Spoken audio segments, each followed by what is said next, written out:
मेरो अबारो नबनाउने हो त्यसो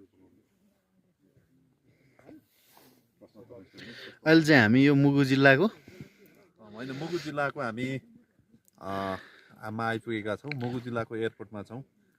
यो चाहिँ हामी रारा जाने यात्राको क्रममा आज अत्यन्तै राम्रो एयरपोर्टमा छौँ मुगु जिल्लाको। यो मुगु जिल्ला हिमाली जिल्ला एकदमै कर्णाली प्रदेशको माथिल्लो चाइनासँग नजिक रहेको डाँडाकाँडा हिउँपात परेर एकदम राम्रो देखेको दृश्यका साथ आयौँ। अत्यन्तै राम्रो सुन्दर राम्रो एयरपोर्ट रहेछ।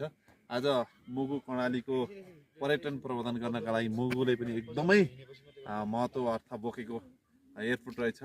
यो एयरपोर्टमा हामीले नेपाली र विदेशीहरूलाई धेरै पर्यटन ल्याउन सक्यौँ भने कर्णाली प्रदेशको मुगु जिल्लाको पनि चाहिँ एकदम उन्नत हुने थियो। आज हामी यहाँ आइपुगेका छौँ। यसका लागि यो एयरपोर्ट चाहिँ असाध्यै सुन्दर ठाउँमा रहेछ। वरिपरि हिमाल डाँडा काँडा देखिने साँच्चै हामीले भन्छौँ कर्णालीलाई चाहिँ एउटा प्रदेश सुन्दर ठाउँ मुगु जिल्ला रहेछ। मुगुलाई अत्यन्तै राम्रो भयो यो यात्रामा आउँदाखेरि। यो एयरपोर्ट पनि राम्रो रहेछ। यसका लागि अझै विकास गर्नका लागि एयरपोर्टलाई अझै राम्रो बनाउनु पर्ने आवश्यकता छ। केही निर्माणाधीन अवस्थामा पनि रहेछन्।